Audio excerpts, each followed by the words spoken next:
The weather on Tyneside had a disconcerting habit of being fine and sunny and bright on those days when the pile of folders and files on Eric Ward's desk tended to reach mountainous proportions. At lunchtime on a spring day, with the laden desktop awaiting him after a tedious morning in court, Eric was disinclined to hurry back to the office. It was more pleasurable to stroll along the quayside, enjoy the warmth of the sunshine, and watch the desultory river traffic waiting for the Millennium Bridge to tilt, making way for a Swedish naval frigate to slide upstream to a berth opposite the floating nightclub on the Gateshead bank. Not that the stroll was entirely for pleasure. He had things on his mind, and he felt he needed time and fresh air to order his thoughts, reach a decision on the puzzling conversation he had had the previous evening at the annual bankers' dinner held at the Gosforth Park Hotel. Puzzling, worrying, and intriguing. His attendances at such formal occasions were not exactly a matter of necessity, but he tended to put in a reluctant appearance, not least because of the badgering he would otherwise suffer from his secretary, Susie Cartwright.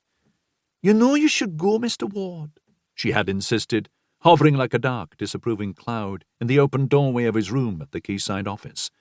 "How else are you ever going to extend your range of business contacts? I've had the dinner organiser on the phone again, and she wants to know whether you'll be turning up this year." "I always do," he protested weakly.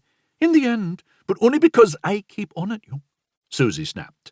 "If it wasn't for me, you'd never go to these occasions. And how would the practice go on, then? Dry up, like as not. And where would that leave me, with no salary to rely on? At my age, where would I find someone willing to give me a job?" "There's always that clerk in the Crown Court," Eric had hinted. "He'd jump at the chance of making an honest woman of you."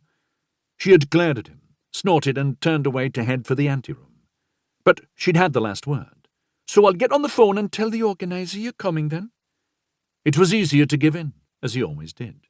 And though Eric was reluctant to admit it to himself, when he finally did put in an appearance, he derived a certain amount of enjoyment from these occasions.